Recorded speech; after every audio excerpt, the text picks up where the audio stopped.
Greetings and welcome to the Knife Noah kitchen. Today I'm going to be reverse searing a nice sirloin steak that I got from my local butcher shop, and I thought I would include you guys in on my process. So the first step that you're going to do is you're going to want to make sure that your knife or knives are in peak condition, and that means making sure that the blade is sharp. Now I've already maintained these for this video, so I'm not going to really show you the process, but basically what you're going to want to do is make sure that your edge is realigned either with a fixed angle hone, or if you are very skilled, use a honing steel. And then of course finish it off and remove the burr with a nice leather strop. Once your knives are adequately sharp, you're going to want to take out your steak from its chilled place, and this step is very important.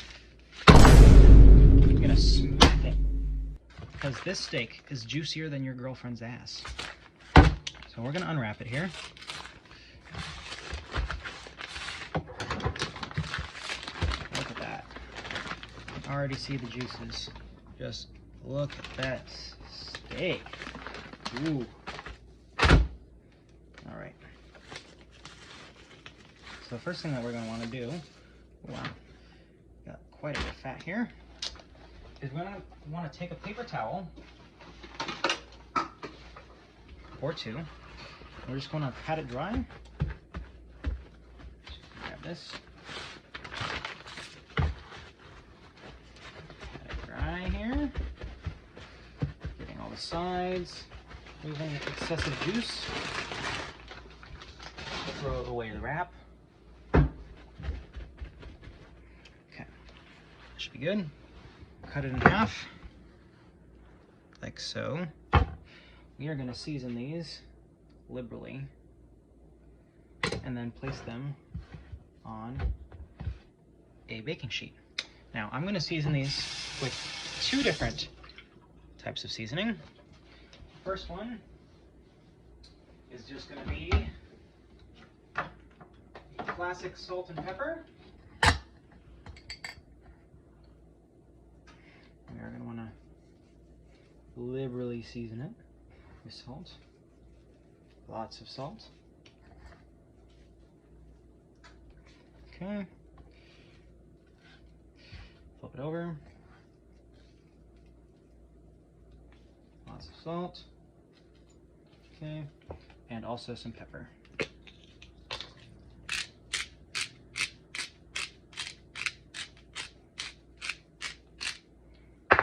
Okay, kind of rub that around on there, flip back over, some pepper on this side, and making sure to get the sides salty as well. Okay, now we're also going to be trying out this brown sugar bourbon seasoning that my dad gave me.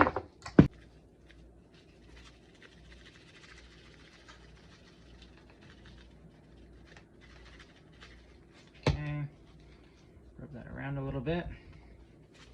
Get a bit more on here. Okay, maybe put some on my fingers here. Rub it on the sides. Should be about good. Rub the excess on the sides.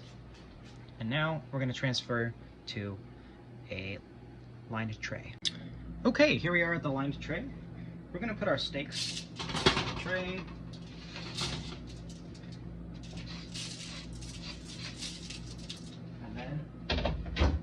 We are going to take a thermometer.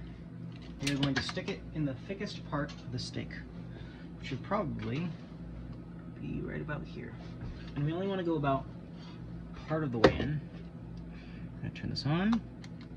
All right, there we go.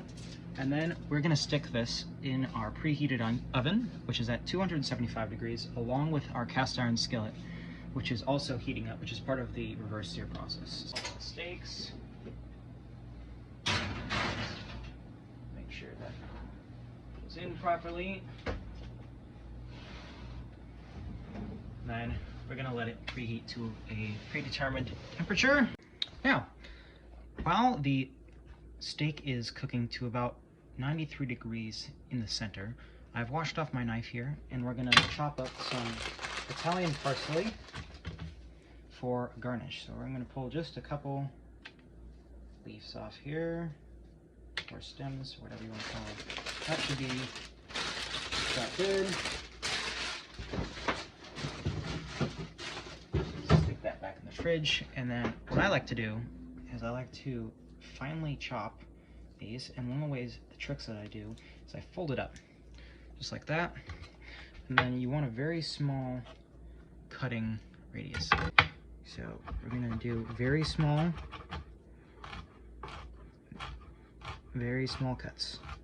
That way we get nice little chopped pieces like so. All right, back to the chopping.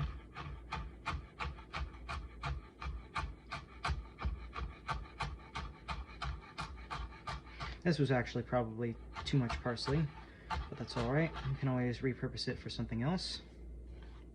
But we're just going to use this to garnish the salt and pepper steak later. All right. So with that, make a little pile with the back of the blade, because if you don't, you're a sinner. Just go over this one more time, make sure nothing is too defined, just nice obscure green pieces, and we will use that later. All right, now that our steaks have reached an internal temperature of 93 degrees, we've removed them from the oven and taken out our cast iron skillet as well, which was also preheating. Turn it up to high and add some vegetable oil. All right, the first steak that we're going to cook is going to be our salt and pepper steak.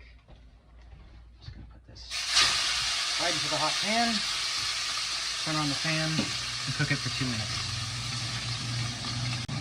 Alright, now that it's cooked for 2 minutes, we're going to flip it over. Add Sear, and stick the thermometer in, and wait till it goes up to 123 degrees. Alright, now our steak is finished cooking. Here it is. We're going to let it rest for 5 minutes and cook up the other steak. Here we go with our brown sugar bourbon steak. I've just put it in the pan. We're going to cook it for 2 to 3 minutes each side, maybe a little bit longer, and we're going to render the fat like we did with the first steak. There's going to be a little bit of flipping. I'm not going to record this whole thing because I don't have a lot of storage, but I will show you the final result.